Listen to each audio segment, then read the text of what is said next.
Buenos días. Bienvenidos al ciclo de actividades por videoconferencia que brinda el Colegio Público de Abogados de la Capital Federal.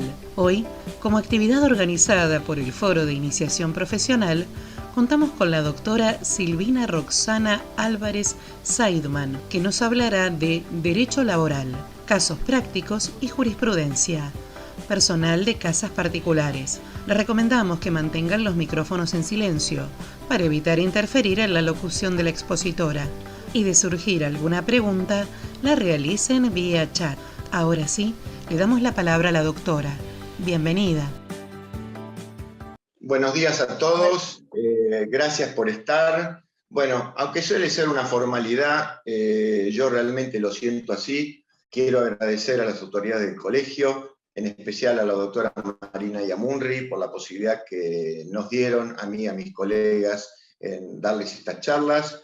Quiero agradecer especialmente, que fue un placer y un honor compartir estas charlas con el doctor Jorge Omar Campos, con la doctora Nancy Alejandra Romero y con quien les va a exponer hoy la doctora Silvina Seidman. Gracias. Y fundamentalmente a ustedes por estar. Hoy la clase o la charla es bastante interesante porque nos va a hablar de jurisprudencia del Tribunal de Casas Particulares y alguna jurisprudencia de los juzgados de primera instancia, que como ya lo hablamos, son la alzada del Tribunal de Trabajo. Es de difícil acceso la jurisprudencia al Tribunal de Casas Particulares, para no decir imposible, así que realmente el tema es muy interesante. Estuve viendo sobre qué nos va a hablar la doctora. Son casos que se les van a presentar todos los días, casos especiales de vinculación, muerte del empleador, jubilación, mutuo acuerdo, abandono de trabajo, también exclusiones de la ley y competencia, toda jurisprudencia del tribunal directa o de los juzgados de primera instancia. Y lo que es fundamental en este tema es la valoración de la prueba, para que ustedes puedan, antes de iniciar un juicio, de saber si están en condiciones o no de enfrentar el tema. Así que bueno, no le quito más tiempo. Doctora Álvarez Seidman, la escuchamos atentamente. Gracias nuevamente. Bueno, al contrario, buen día, gracias al Colegio Público de Abogados por darme esta oportunidad, gracias al doctor Pablo Hockman, a la doctora Marina Yamurri. Bueno, voy a tratar de hablar despacito, espero que me escuchen bien, cualquier cosa me hacen saber por chat. Bueno, yo soy en realidad responsable del área de relatoría de sentencias del Tribunal del Servicio Doméstico, o mejor dicho, de casas particulares, desde ya hace unos años. Es cierto, como nos comentaba recién el doctor Hockman, que la jurisprudencia del tribunal no es publicada, seguramente por motivos técnicos, no por otro tipo de motivos. Obviamente, en el supuesto de que alguno de ustedes tenga interés en consultar la jurisprudencia, lo puede hacer previo turno en el tribunal, siempre obviamente planteando qué tema es el que están tratando de investigar, ¿sí? Pero bueno, si no hay publicaciones, lo que puede haber obviamente es alguna transcripción de nuestros fallos en los fallos de los juzgados de primera instancia. Ustedes, como saben, recién les comentaba Pablo, los juzgados nacionales de primera instancia son nuestros juzgados de alzada, así que muchos fallos de los tribunales están en realidad transcriptos en los fallos de los juzgados. Pero bueno, sin inconveniente alguno pueden pasar a consultar. Bueno, primero, la idea mía es hacer en realidad referencia a distintos supuestos que son diferentes, supuestos de desvinculación, ¿sí? De los trabajadores de casas particulares, que difieren de la ley de contrato de trabajo, porque el resto de los supuestos de desvinculación son muy similares y no tendría sentido hablar sobre ellos.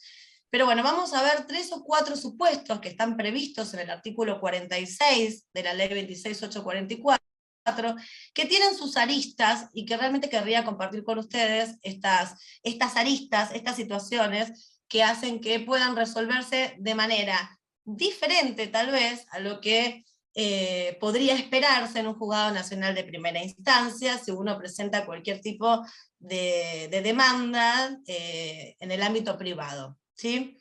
Vamos a empezar por el primer supuesto. El artículo 46, inciso A, es un artículo que es muy similar al artículo 241 de la Ley de Contrato de Trabajo, porque habla de la desvinculación por mutuo acuerdo de las partes. Pero quiero que vean esto exclusivamente, dice que debe formalizarse el acto solo y exclusivamente ante autoridad judicial o administrativa competente. Para empezar, recuerden que esto es básico y me olvidé de aclararles, que el Tribunal de Personal de Casas Particulares es un tribunal administrativo que se desempeña en el área de la Secretaría de Trabajo del Ministerio de Trabajo de la Nación. ¿Sí? Es administrativo. ¿Y por qué recalco esto con tanto énfasis? Porque las facultades que tiene el tribunal son cuasi jurisdiccionales, no son jurisdiccionales. Vale decir, si ustedes solicitan una ejecución de sentencia, no lo van a poder hacer en el tribunal. Van a tener que pedir que el expediente sea remitido a un juzgado nacional de primera instancia. Lo mismo ocurre en el supuesto de una declaración de rebeldía y que ustedes deseen solicitar un embargo sobre el declarado rebelde. Ahí tendrían que pedir remisión y copia de las actuaciones para un juzgado, para que el juzgado de primera instancia tome, obviamente, acción, porque nosotros no tenemos facultades jurisdiccionales, ¿sí? Tengan bien en cuenta esto. Vuelvo al inciso A, perdón porque me había olvidado de decirlo previamente. Hablamos entonces de mutuo acuerdo, dijimos que tiene que formalizarse por ante autoridad judicial o administrativa competente. Hablamos de que se trata de un acto formal y que resulta, como ya les dije, un artículo similar al presupuesto del 241, pero fíjense esta diferencia, no nombra específicamente la posibilidad de formalizarlo por escritura pública, ¿sí? Si yo logro con un colega un acuerdo referente, ¿me escuchan bien? Referente a un trabajo en casas particulares, ¿dónde lo tengo que formalizar? Si la relación laboral se desempeñó en el ámbito de la Ciudad de Buenos Aires, tendría que ir al Tribunal de Trabajo. Si la relación laboral se desarrolló en otro lugar de la República Argentina, bueno, ahí serían los distintos tribunales competentes para atender en la materia. Hay otro temita que quería contarles, que es el siguiente. Ustedes saben que si leen la 26844, van a encontrar que hay una instancia de conciliación previa. Esa instancia de conciliación previa nunca fue reglamentada en sí. Por tanto, en el año 17 se dictó la resolución del Ministerio de Trabajo 261 del 17, que estableció la posibilidad no obligatoria, no vinculante, de, previo al inicio de una demanda en el Tribunal de Casas Particulares, de tener un acuerdo conciliatorio por ante el SECLO, ¿sí? Ustedes saben también que esta resolución 261 del 17 no establece, como les dije antes, la posibilidad de ser obligatoria, o sea, no es obligatoria, de manera tal que cualquiera de las partes podría recusarse, tanto el conciliador como el requerido podría decir que no acepta la instancia y el procedimiento se cierra inmediatamente. Luego se inicia la demanda, como debió iniciarse, por ante el tribunal. Recuerden entonces, no es obligatoria. ¿Por qué les aclaro esto? Porque además estamos hablando de un acuerdo por presentación espontánea, una desvinculación por mutuo acuerdo, no correspondería de ninguna forma ir al SECLO porque no hay controversia, ¿sí?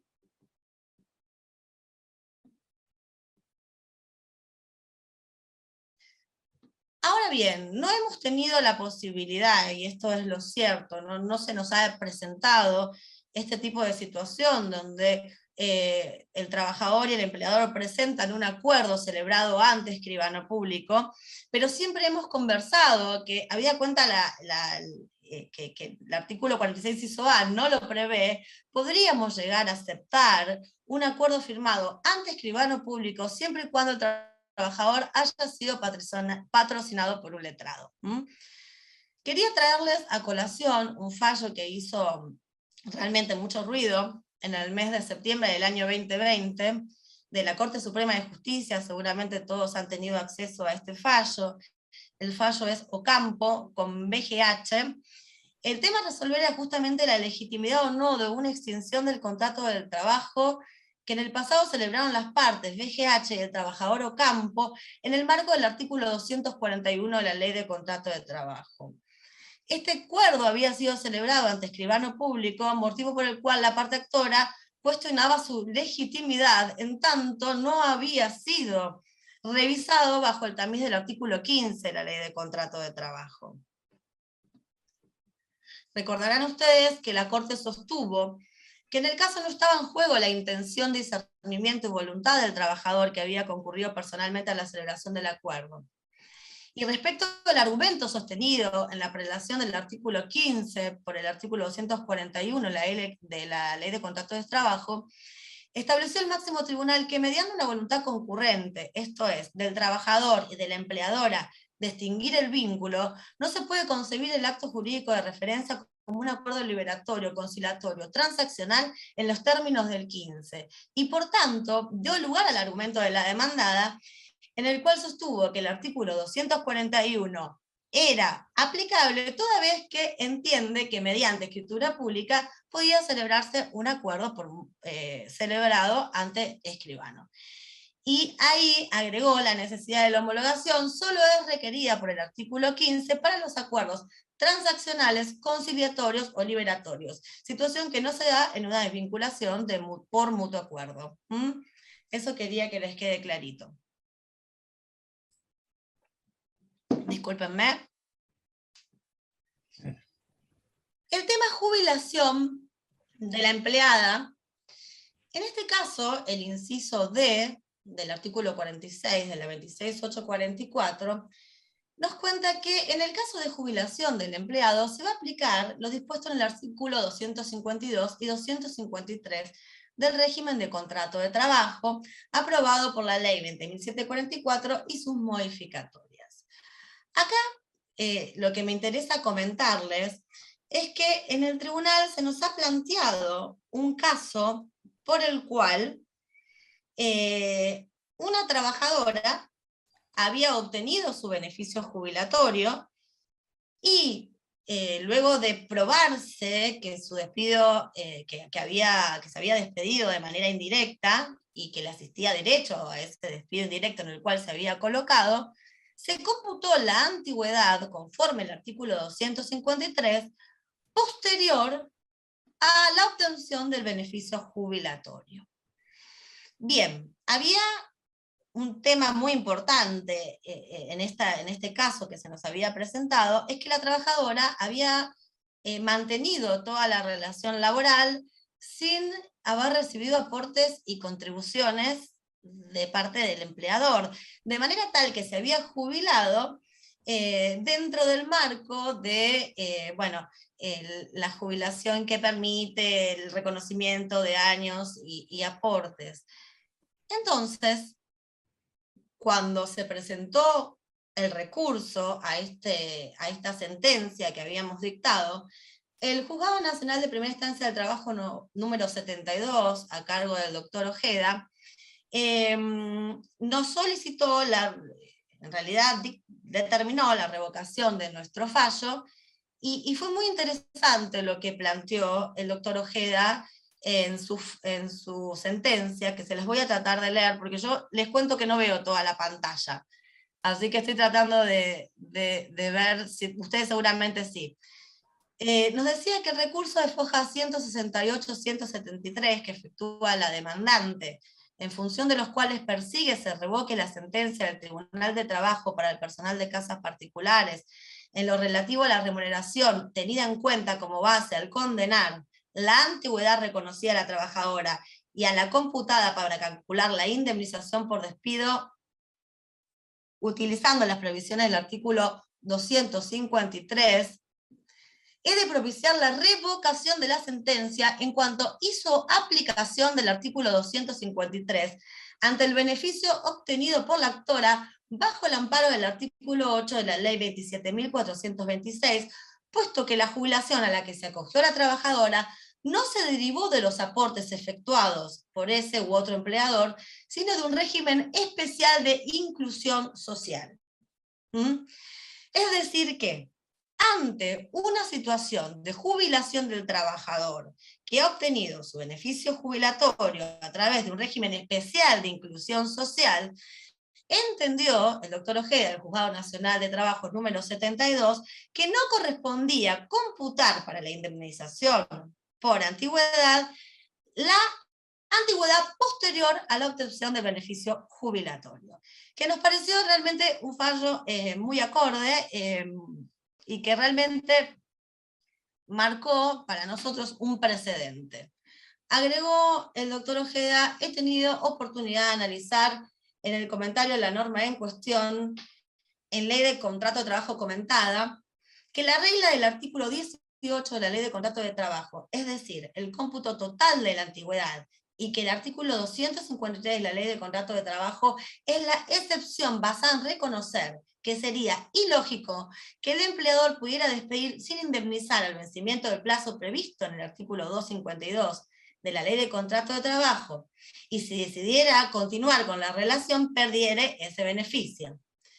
Como bien señala la actora, agregó el doctor Ojeda, en este caso no me dio intimación en los términos del artículo 252 de la Ley de Contrato de Trabajo, y por tanto no se puede beneficiar a los demandados por la norma de excepción prevista en el artículo 253 de la Ley de Contrato de Trabajo, por lo que revocaré este tramo de la sentencia recurrida. Fallo muy interesante. El caso de la muerte del empleador, el inciso E. Ustedes saben que el artículo 46, inciso E, estableció que el personal, en caso de fallecimiento de su empleador, tendrá derecho a percibir el 50% de la indemnización prevista en el artículo 48. Pero agrega algo muy interesante, que esto obviamente no lo vemos en la Ley de Contrato de Trabajo, que dice que cuando la prestación de servicios continúe en beneficio de los familiares, convivientes o parientes del causante por un lapso mayor a 30 días corridos desde el fallecimiento de éste, se entenderá que la relación laboral constituye continuación de la precedente, computándose a todos los efectos legales y convencionales la antigüedad adquirida en la relación preexistente y las restantes condiciones de trabajo.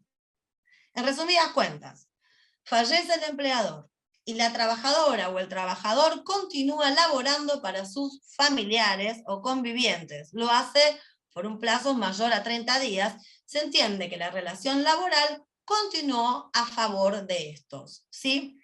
Pero hay que tener en consideración determinadas situaciones, ¿sí? ¿Qué pasa en el supuesto y por qué ponemos como título ¿a quién debo demandar y en qué carácter? Nos suele ocurrir que, en realidad, luego del fallecimiento del empleador, los colegas demandan, ¿sí?, directamente a los familiares o convivientes en carácter de empleadores. ¿Y por qué recalco tanta esta situación? Porque está mal, porque puede suceder que no se logre probar la subordinación jurídica, técnica y económica respecto a estas personas, porque en realidad la relación laboral se dio con la persona que hoy está fallecida. Entonces, ¿qué es lo que les quiero comentar en esta PowerPoint que ustedes están viendo? En el caso de que no haya continuidad de la relación laboral por un plazo mayor de 30 días a favor de los causavientes, deberá demandarse a las personas que resulten ser sucesoras del causante en dicho carácter, como sucesoras. No corresponde demandarlos como empleadores, pues como les dije, puede suceder que no pueda aprobarse la subordinación técnica, jurídica y económica respecto a aquellos, y por tanto termina rechazándose la demanda.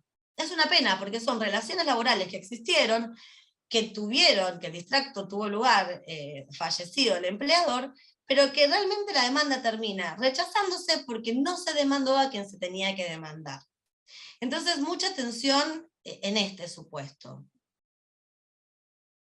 Ahora bien, a contrario sensu, ¿qué pasa si la relación en realidad continuó a favor de los familiares. Bueno, no está de más, decimos siempre, demandarlos en el doble carácter de sucesores del causante y como empleadores, ¿no?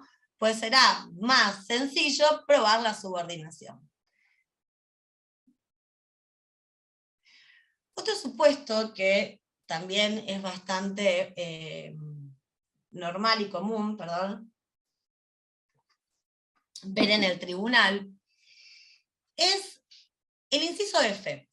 El inciso F del artículo 46, siempre estamos hablando, habla de muerte de la persona cuya asistencia personal o acompañamiento hubiera motivado la contratación. Es decir, el objeto de la contratación es justamente acompañar a una persona, ¿sí? En el caso de muerte de esta persona que se acompaña, también se abona el 50% del artículo 48, es decir, el 50% de la indemnización por antigüedad. ¿Qué pasa en el supuesto, ¿sí?, en que si bien el objeto de contratación es el cuidado de una persona, esta persona no fallece, sino que es trasladada a un geriátrico, a un nosocomio, y generalmente puede luego fallecer o no? ¿Qué sucede en relación a qué artículo es aplicable para indemnizar al trabajador? Si la persona, perdonen que justo me entró, a ver, si ahí veo, si la persona, ¿sí?, es, en realidad es trasladada a un nosocomio o a un geriátrico, ¿sí?, tienen que tener en consideración que estamos ante un despido incausado, y por tanto no corresponde el 50% del artículo 48, sino que corresponde una indemnización íntegra del artículo 48, es decir, corresponde la indemnización por antigüedad al 100%.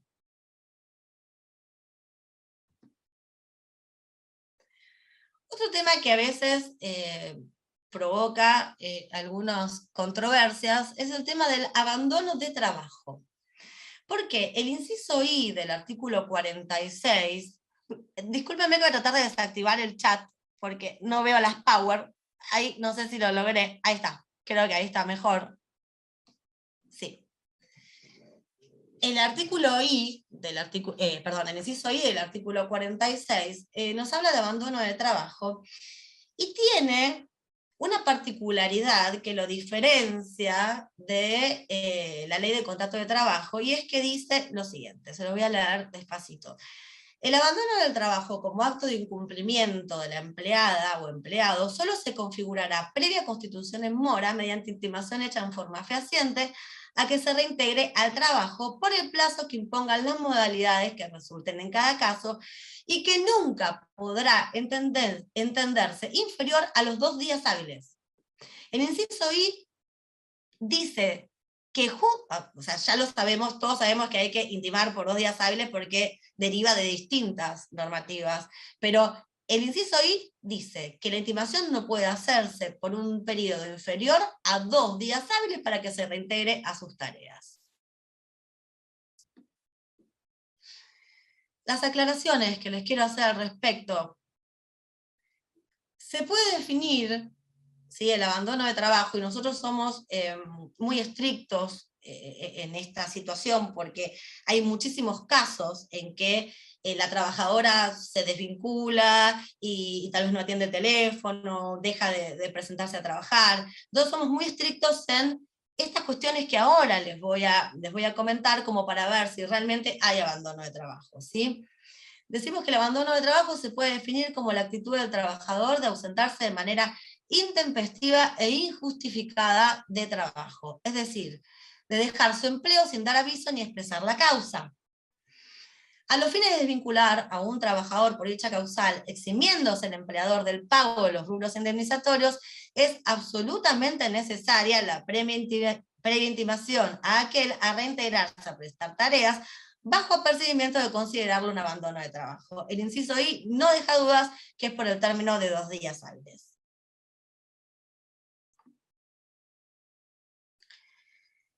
¿Y qué es lo que valoramos siempre al ver si realmente está justificado el abandono de trabajo. Se exige el cumplimiento de los siguientes requisitos. Como ya dijimos varias veces, constitución en mora, la norma expresamente determina por 2 días hábiles, la intimación a reanudar tareas, y el plazo adecuado a las modalidades del caso. Es decir, el ánimo del trabajador, y esto realmente debe presumirse del expediente que se está estudiando, es el de no reintegrarse a sus tareas. El ánimo del trabajador es el de no reintegrarse a sus tareas. ¿Sí? Si estamos ante un intercambio telegráfico donde el trabajador intima a que se aclare situación laboral y el empleador retruca con que obviamente debe presentarse a trabajar, y bueno, el ánimo del trabajador realmente parecería, siempre hay que analizar cada caso en particular, el de reintegrarse a sus tareas.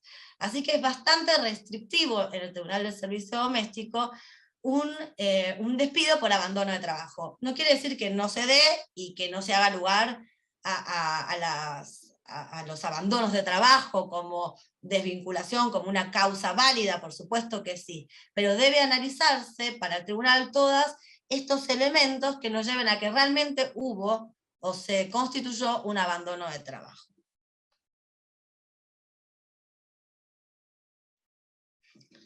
Bueno, una aclaración que es casi obvia, ¿no? Pero la reiteración de inasistencia sin dar el correspondiente aviso puede constituir injuria y justificar un despido con justa causa sin necesidad de intimación previa.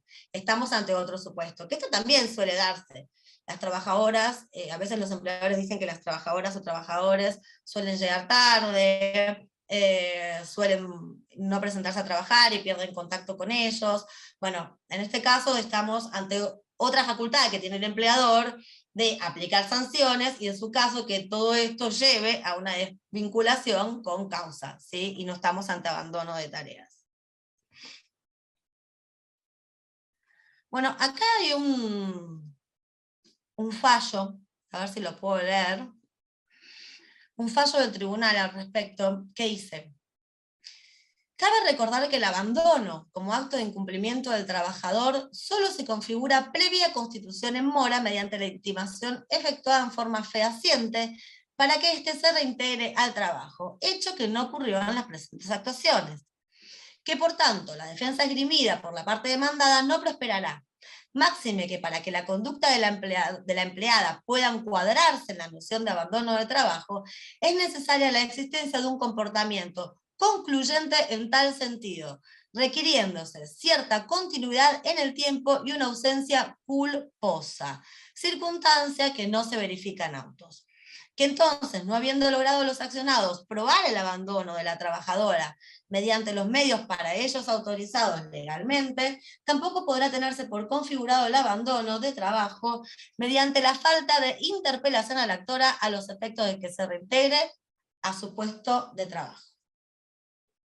Bueno, es lo que les estaba diciendo resumido en un fallo. Ahora vamos a cambiar de tema. Ya no vamos a hablar de los supuestos de vinculación, sino que vamos a hablar del famoso artículo 50, que es el agravamiento por ausencia y o deficiencia en la registración. ¿Es parecida a la 24.013? No. ¿A la 25.323? No es parecido, y sepan que esas normas que acabo de nombrar no son aplicables a la materia porque el artículo 72, inciso D, así lo prevé. Así que en el supuesto de que ustedes inicien una demanda en el Tribunal de Servicio Doméstico pidiendo la aplicación de las multas de la 24.013, 25.323, de todas esas multas obviamente se van a desestimar, y si se comprueba que realmente hubo una registración defectuosa o una falta de registración, lo que se va a aplicar es este artículo, el artículo 50, que lo que hace el artículo 50 es duplicar el monto de la indemnización por antigüedad. Es decir, es un monto exactamente igual al que se prevé en la indemnización por antigüedad. No precisa interpelación ni remisión de carta documento en los términos del artículo 11 de la 24.013 a la FIP, nada. Lo que hay que hacer, obviamente, es solicitar la registración al empleador tampoco se prevé un plazo en las intimaciones, podría aplicarse el plazo de 48 horas, por lo menos para que se manifieste en el sentido de si va a inscribir o no la relación laboral. Pero bueno, quiero diferenciarlo de alguna manera de la 24.013 porque no funciona de la misma forma, ¿sí? Ahora, si leemos claramente el artículo 50 dice que la indemnización prevista por el artículo 48, indemnización por antigüedad de esta ley, o las que en el futuro la reemplacen, se duplicará cuando se trate de una relación laboral que en el momento de despido no estuviera registrada o lo estuviera de modo deficiente. ¿Por qué hago tanta alusión a esto? Porque en aquellos supuestos, ¿sí?, en que no se aplica el artículo 48, es decir, que en la sentencia no se condena a una indemnización por antigüedad, no se aplica el artículo 50. Entonces, les voy a comentar, les voy a tratar de leer un fallo en el que justamente se trató este tema. Dice, el agravamiento previsto en el artículo 50 de la ley ante registración defectuosa o falta de la misma se reconoce en todos los casos en que corresponde el pago de la indemnización prevista en el artículo 48. En esa línea, ante una desvinculación producida, por ejemplo, ante un acreditado despido con causa, no corresponde su percepción, amén de la falta de registración, ello sin perjuicio de la comunicación de la irregularidad a la Administración Federal de Ingresos Públicos. ¿Sí? A ver, creo que es claro el fallo en este sentido. Puede suceder que el trabajador o la trabajadora se compruebe que ha sido despedido, y de cualquier forma estamos, porque también sucede, ante situaciones en que hubo una defectuosa registración. Generalmente no se da en un caso en que no hubo registración, sino una defectuosa registración que luego se comprueban los actuados. Bueno, en este caso no hay indemnización por antigüedad, se va a pagar seguramente una liquidación final. No podemos duplicar nada porque el artículo 50 nos habla de la duplicación del artículo 48, ¿sí? De cualquier forma se da intervención a la FIP y la FIP toma cartas en el asunto.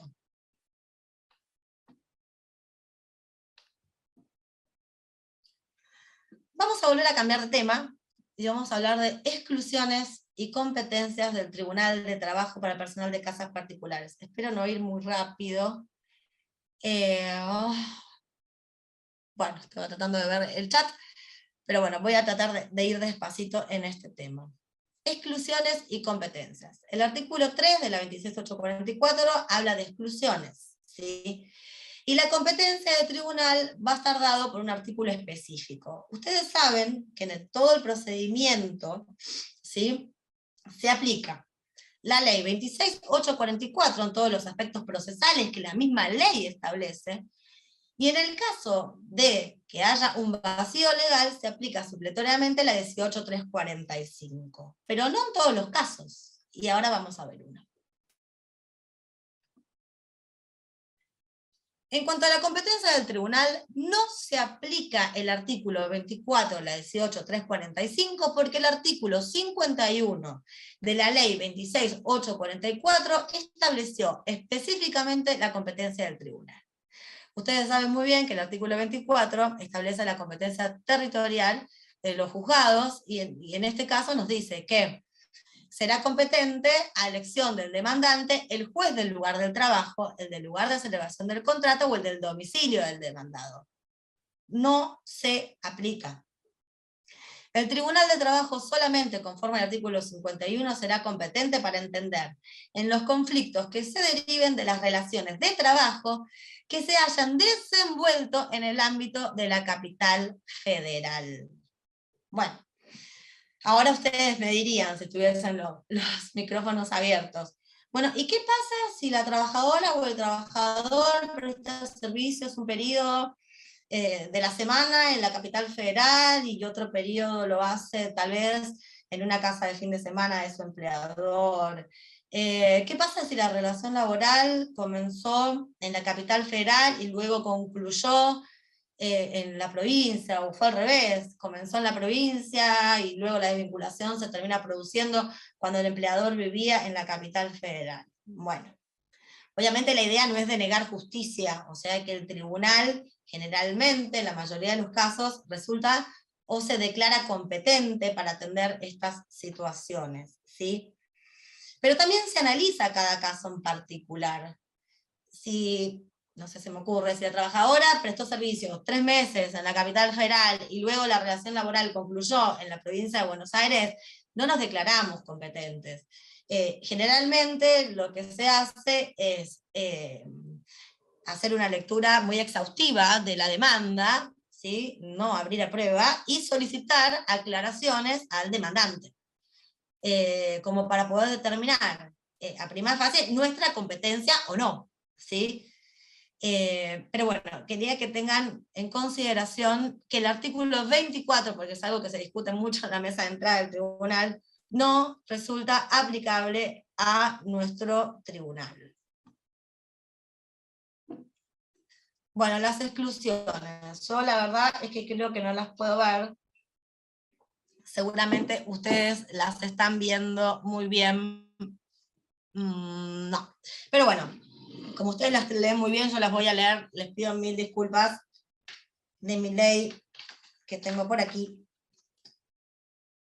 Nos dice el inciso A: las personas contratadas por personas jurídicas para la realización de las tareas a que se refiere la presente ley. El espíritu de la 26844 no ha diferido demasiado del espíritu del anterior decreto ley 326 del 56. Estamos hablando de relaciones laborales que se desenvuelven en el ámbito del hogar. Las tareas son específicas de tareas del hogar: limpieza, cocina, atención de una persona, etcétera, etcétera, etcétera.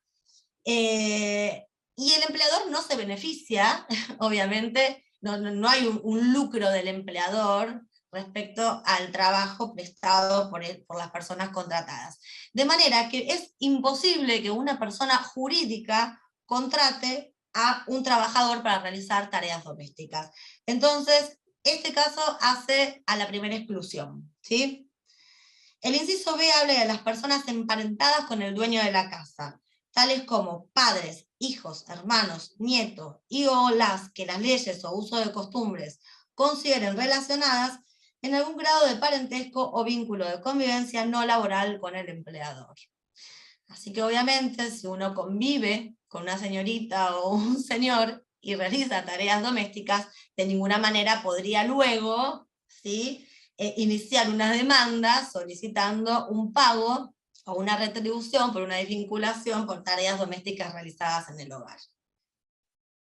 El inciso C, y que esto también ha traído muchos fallos encontrados, habla de las personas que realizan tareas de cuidado y asistencia de personas enfermas o con discapacidad, y acá viene la parte más importante, cuando se trate de una prestación de carácter exclusivamente terapéutico o para lo cual se exija contar con habilitaciones profesionales específicas.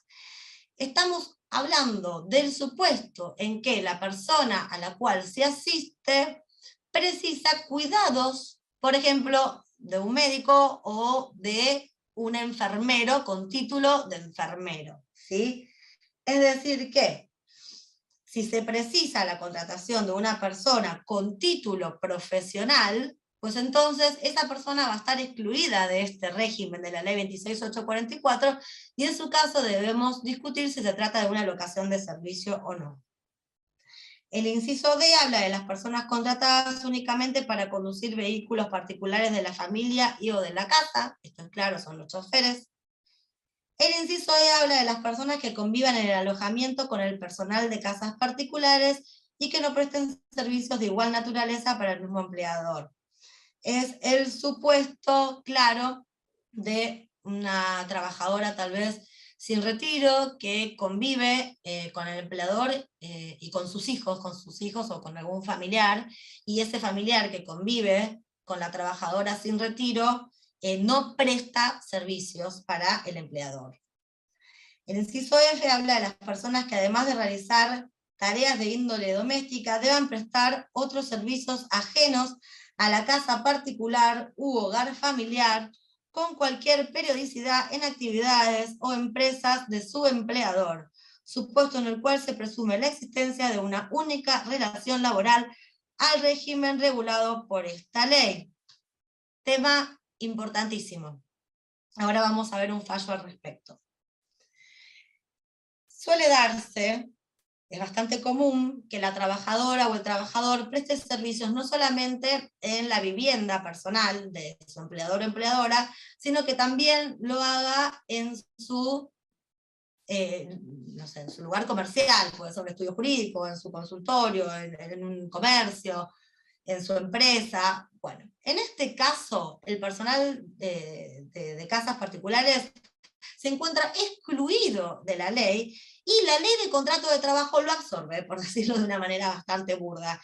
Entonces, la competencia del tribunal no existe. El expediente se deriva inmediatamente a los juzgados nacionales, a la Cámara Nacional de Apelaciones del Trabajo, para que lo sortee a un juzgado de primera instancia, ¿sí? O se devuelve las actuaciones para que en realidad sea el abogado quien inicie las actuaciones en el lugar, en la jurisdicción que corresponda, ¿sí? Esto es muy, muy común.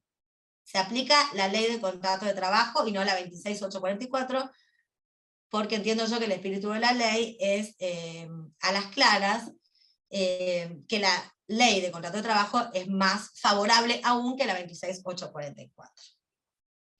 Y el inciso G, que es el último, habla de las personas empleadas por consorcios de propietarios conforme a la ley 13.512, por clubes de campos, barrios privados u otros sistemas de condominio para la realización de tareas descritas en el artículo 2 de la presente ley en las respectivas unidades funcionales, ¿sí? Es bastante común, se ve muchísimo, en mi experiencia por lo menos lo he visto bastante, que las encargadas o encargados de edificio, además de prestar servicios al consorcio de propietarios, presten servicios de limpieza en las distintas unidades. Ojo con eso, porque si lo hacen fuera del horario de trabajo, podrían estar, obviamente, o están incluidos en la 26844, pero si lo hacen durante la jornada laboral, que también lo hemos visto en algún que otro caso, contratado por el consorcio de propietarios, está absolutamente excluido.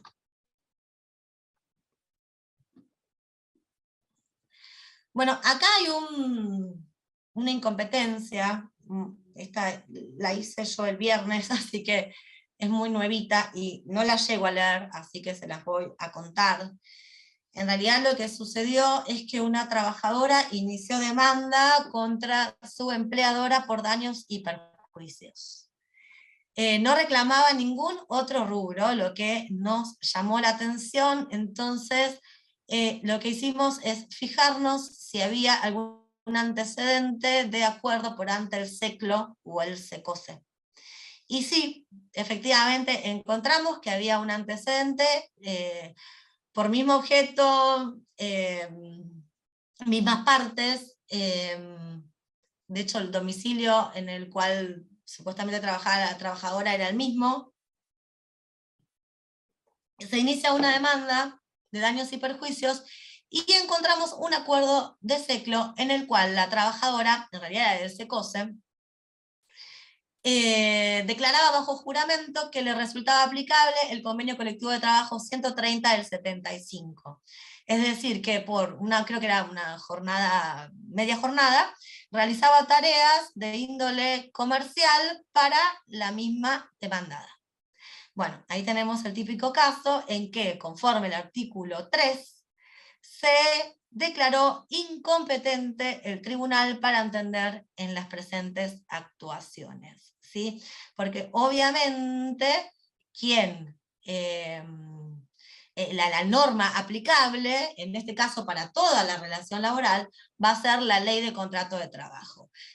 También me van a decir, bueno, pero además solamente reclamaba daños y perjuicios, y podría no ser la vía. Sí, podría también no ser la vía, porque obviamente, al igual que la justicia laboral, nosotros entendemos que la indemnización por antigüedad es comprensiva de los daños y perjuicios. Pero bueno, de cualquier manera, era una clara relación excluida en los términos del artículo 3. Espero que lo hayan podido leer.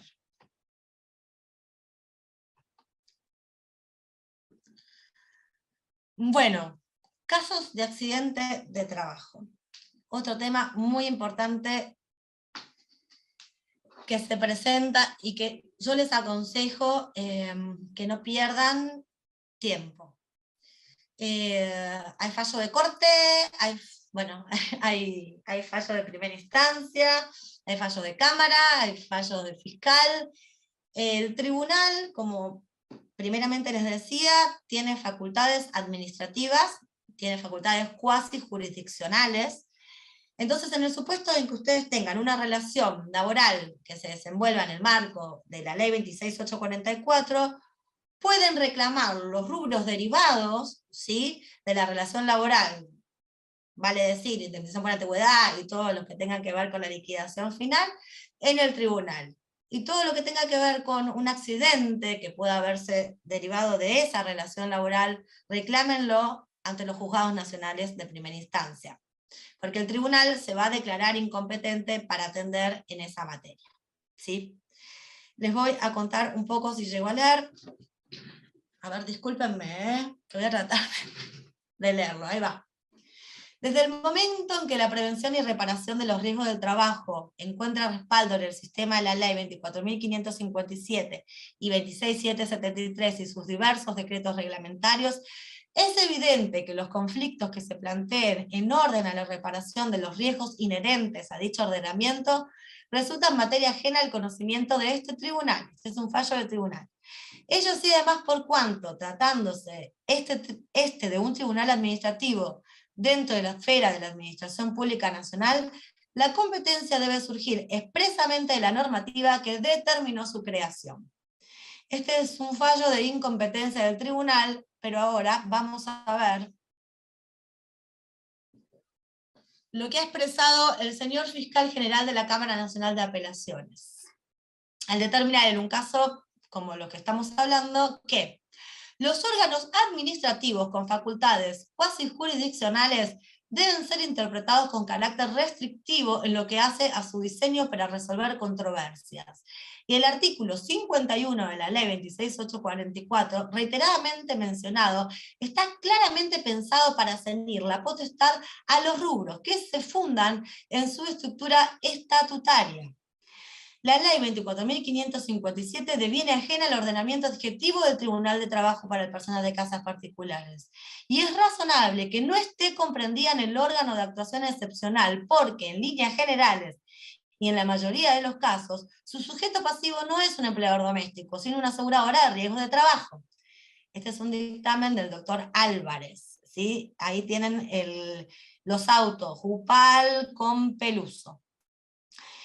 Dicha opinión, además, fue acogida favorablemente por la Sala 10 de la excelentísima Cámara Nacional de Apelaciones del Trabajo en un fallo del 11 de mayo del 16, mediante el cual declaró la competencia de la Justicia Nacional de Trabajo para conocer en lo concerniente a la reclamación del escrito de demanda fundada en la Ley de Riesgos del Trabajo.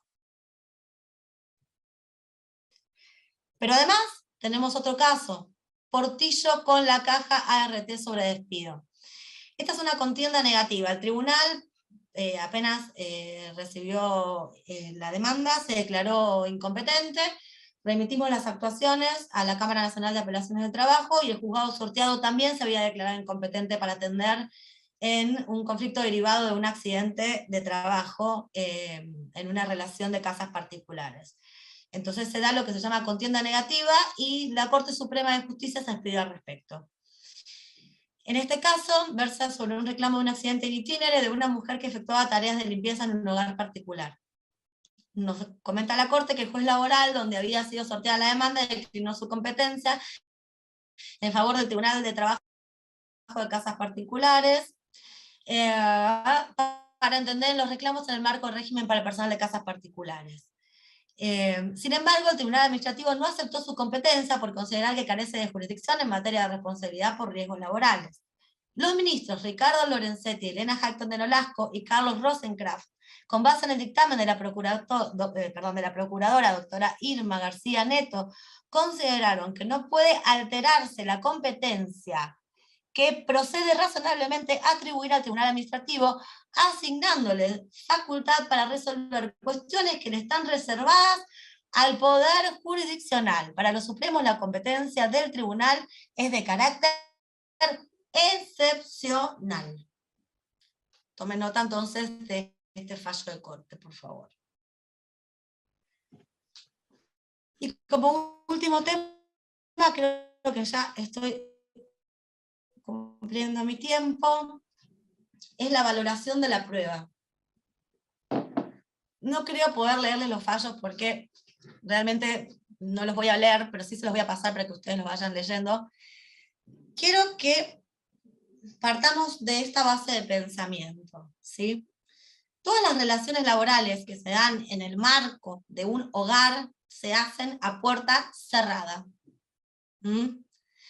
Es muy complicado para una trabajadora o un trabajador que se presenta en el Tribunal de Personal de Casas Particulares probar la relación laboral, porque ¿quién puede verlos realmente prestando servicios? Generalmente van a ser o los familiares de las demandadas, o los amigos de los demandados, o alguna persona que llegó hasta la puerta de la casa o del edificio porque las acercó, o los acercó, o pudo haber sido algún comerciante cercano, o puede ser algún vecino que haya visto tal vez a la persona con el empleador, pero siempre recordemos que la valoración de la prueba se hace de una manera bastante especial en el tribunal, porque obviamente se hace a puertas cerradas. Siempre digo, si es una vendedora de un comercio, obviamente entre los clientes y las compañías de trabajo van a poder dar fe de todas las circunstancias planteadas en la demanda, pero muy distinto es el caso de una trabajadora de casas particulares. Entonces, ¿cómo se valora la prueba en el tribunal?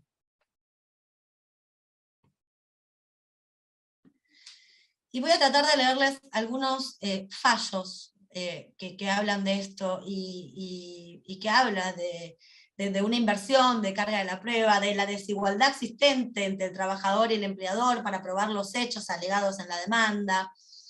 A ver, vamos a ir viendo algunos, porque creo que mucho tiempo no me queda. Que toda vez que las testimoniales reseñadas resultan insuficientes para determinar en forma indubitable la fecha de inicio de tareas, dicha situación exige aplicar un mayor rigor en el análisis de la totalidad de los elementos que obran en las presentes actuaciones a fin de dirimir el punto en cuestión.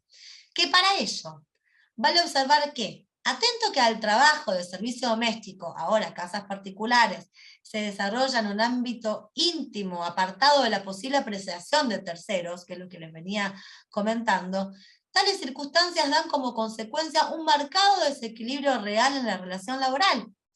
Máxime como cuando en el caso de autos, los demandados intentan probar que la labor se desarrolló solo 2 veces por semana, intentándose justificar así la posibilidad fáctica de encontrar a la trabajadora en diversos días de la semana y en diferentes horarios prestando servicios. Consecuentemente, y esto es lo más importante, es difícil aplicar los criterios clásicos y corrientes de la carga probatoria frente a la negativa de los empleadores respecto a la fecha de ingreso alegada en la demanda. Por lo que, en tales condiciones, es dable atender a la realidad del nexo de trabajo dependiente doméstico, valiéndose del principio protectorio previsto en el artículo 14 bis de la Constitución Nacional, la carga dinámica de la prueba y de la responsabilidad probatoria de quien asume el rol preponderante en la vinculación, correspondiendo dicho rol a la parte demandada, quien requiere los servicios, los recibe, se beneficia y los paga. Y por ello es su deber documentar los pagos que se realizan sobre y debajo del umbral básico del artículo 1, en este caso era un fallo del decreto 326 de 56, desde la fecha en que ha comenzado la prestación de servicios. Acá, en este fallo del tribunal, tenemos casi todos los elementos. Carga dinámica de la prueba, aplicación del artículo 14 bis de la Constitución Nacional, y la puesta en cabeza del empleador de probar todos aquellos hechos que niega de la demanda. ¿Sí? Acá lo vamos a ver en otro fallo. Que entonces, resultando acreditado que la actora ponía su esfuerzo de trabajo al servicio de la parte accionada, sometiéndose al poder de dirección de ella en forma continua, sujeta a supervisión, a un horario determinado, a cambio de una remuneración, y que la negativa de un hecho que se pretende diferente a la verdad relatada con otros hechos, debe constar de apoyo probatorio, lo cual no ocurre en las presentes actuaciones, y teniendo en cuenta el principio de la primacía de la realidad, primordial en el derecho del trabajo, cabe tener por acreditada que la relación laboral había entre las partes, en este caso se ha desenvuelto desde la fecha que la actora había denunciado. Principio de la primacía de la realidad, carga dinámica de la prueba.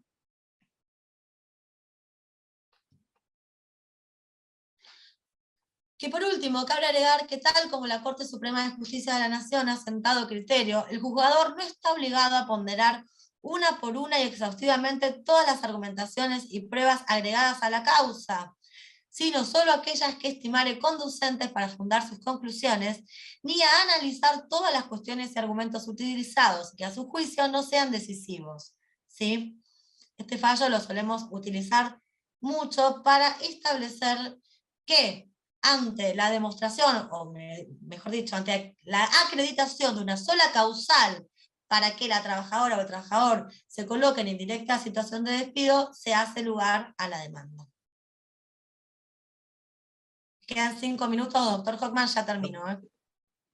Bueno, doctora, como usted quiera. Si no tenemos por ahora, ya tenemos 2 preguntas. La charla fue muy clara, la verdad. Espero, porque me sentí que hablaba sola. Es bastante raro sentirse todo bien. Yo tuve problemas tecnológicos, así que estoy usando en este momento el celular, pero todo claro. No sé si quiere algún fallo más decir, si no le paso a transmitir las 2 preguntas que tenemos. Déjame ver si hay uno más que sea demasiado contundente como para... No, esto nada más y con esto cierro. No debe olvidarse que, como reiteradamente lo ha sostenido la doctrina y la jurisprudencia, la circunstancia de que el actor tenga la carga de probar los hechos constitutivos del derecho que alega, no quita a su vez la que cabe al demandado en lo que corresponde a los derechos extintivos, impeditivos y modificaciones que oponga a aquellos. Tengan en consideración siempre eso por si van como parte demandada. Bueno, muchas gracias. Bueno, no, en este último tema quiero contarles lo que yo ya les expliqué en su momento cuando charlamos en las anteriores jornadas, que atento a que es difícil la carga probatoria, es por eso que sostenemos todos los que estamos dentro de este tema, que más allá que esté dentro del ámbito administrativo o dentro del ámbito judicial, el tribunal tiene que ser específico para personal de casas particulares, porque le es muy difícil, si no al relator, en este caso como sos vos, o al juzgador si hace la sentencia, ir cambiando el chip a una relación de un mozo, como bien vos dijiste, que en casas particulares. Entonces sostenemos y bregamos porque, más allá que entendemos que tiene que estar dentro del ámbito judicial, tiene que ser específicamente un tribunal especial para juzgar de manera especial esta clase de trabajo. Bueno, sí. A ver. De acuerdo. La extinción por mutuo acuerdo en este régimen no admite escritura pública. La pregunta sería, ¿esa escritura sería instrumento idóneo e inequívoco para considerar extinguida la relación laboral por voluntad concurrente, por comportamiento concluyente y recíproco de las partes?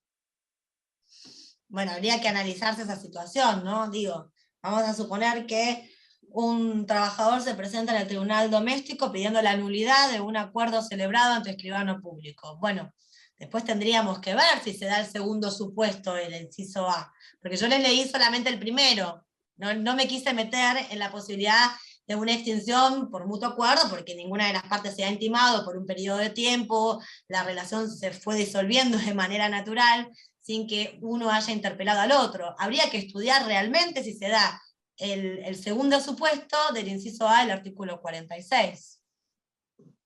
Bueno, otra pregunta también es, a ver, se presentaron, esta la tiene que contestar usted, doctora, porque es la que hace la relatora principal del tribunal. ¿Se presentaron cuestiones por despido discriminatorio en el tribunal? Sí. Bueno, no sé si quiere ampliar en algo no sé si quiere ampliar en algo que se acuerde. No, sí, se han presentado. A ver, generalmente estas presentaciones vienen acompañadas generalmente de un despido en que se presume la aplicación bueno, despido por causa de embarazo, el artículo 41. Alguna vez también se presentó en el caso de una trabajadora que había contraído matrimonio. No recuerdo que hayan venido separados de esos temas, ¿sí? La verdad es que yo no recuerdo, pero sí podría darse. El tema es que no podría contestar con seguridad si el tribunal se consideraría competente. ¿Mm? Bueno, Porque estamos bueno. hablando de daños y perjuicios en realidad. O sea, un acto discriminatorio derivaría del resarcimiento de daños y perjuicios. Y creo que no seríamos competentes a tales efectos. Yo creo que por lo general se iría atrás de, como bien dijiste vos, el tema del despido por matrimonio o el caso de maternidad. Yo creo que se haría lugar a esa parte. Ahí y sí. Por ahí después podría ser una ampliación, podrían hacer después una ampliación si correspondiere dentro de los juzgados de primera instancia, no como alzada, sino como Sí. juzgado de origen. Sí, nosotros dejamos la así? puerta abierta en esos casos, nunca los desestimamos, decimos que no resulta la vía, tratamos de que no cerrar la posibilidad de hacer otro reclamo, siempre que obviamente no esté prescripto, ¿no? Bueno, acá hay una pregunta: ¿cómo probar una renuncia forzada? Está difícil, ¿eh? ¿Cómo probar una renuncia forzada sin testigos? ¿Sirven los WhatsApp en los cuales la hostiga para llevarla a ello? Bueno, yo cuando fui secretario del tribunal no tuve ese tema, no sé si vos Sí. Dentro de todo este tiempo Sí. tuviste, ya se están moviendo con pruebas por WhatsApp o por todo lo demás, no sé qué tendrás para decir al respecto. Sí, lo he visto. Era un tema que me hubiese encantado tocar hoy, pero la verdad es que era imposible tocar todos los temas en 40, 50 minutos, pero ese tema es un tema muy, muy, muy común. A ver, yo les digo los que a mí me parecen. Nosotros en el tribunal no tenemos la posibilidad, por ser un tribunal administrativo, de contar con con una gran variedad de peritos, ¿sí? Tal vez un perito informático podría dar fe, ¿no? de ese intercambio por WhatsApp. Bueno, yo no sé nada de tecnología, pero el que está, seguramente me están escuchando, ustedes sí deben saber quién lo podría más que nada probar. Si no llega, ¿sí?, una conversación por WhatsApp certificada por escribano público, yo la tomaría como una gran prueba. No la descartaría para nada. Por supuesto que sí. Si un escribano da fe de esa conversación que está viendo, me parece que es una prueba importante. Tal vez no sea la prueba concluyente, pero también se puede probar de otras formas, por testigos. Generalmente es muy difícil probar una renuncia forzada, pero no solamente en el ámbito del tribunal doméstico, también es difícil probarla en el ámbito de la Justicia Nacional del Trabajo o de la justicia en realidad laboral. No es tan sencillo probarlo, pero se logra probar con testigos, se logra probar con alguna comunicación, se logra probar, hasta inclusive he leído el pedido de cámaras del correo, por ejemplo, oficio del correo Lo que pasa que en el mismo sentido que antes vos dijiste, y es lo que venimos sosteniendo, la dificultad probatoria, en ese sentido también es dificultad probatoria, no solo de la relación laboral y la prestación de tareas específicas, sino también sería muy difícil probar un maltrato o un forzamiento de renuncia. Por lo tanto, yo también entiendo que si dentro de las declaraciones testimoniales brindadas por la actora habrían testigos que dirían que la vieron en su momento angustiada, que les comentaba, y realmente fueran conducentes las declaraciones y se correspondieran unas a otras, también podría ser una causa de demostración light, pero válida, de que hubo forzamiento para la renuncia. No sé qué te parece. Sí, estoy completamente de acuerdo. Y también a veces sucede que, me acordé de un caso, que luego de esos actos, que de alguna forma son muy violentos, porque suceden y son violentos, la trabajadora a lo mejor consulta a un médico, va a una guardia porque se sintió mal, eso también es un indicio de que algo sucedió. Ha habido, obviamente, denuncias penales luego del forzamiento de una renuncia, más cuando es violento. Yo creo que sí se puede probar. Está un poco la astucia del colega, ¿no? De buscar distintas cosas.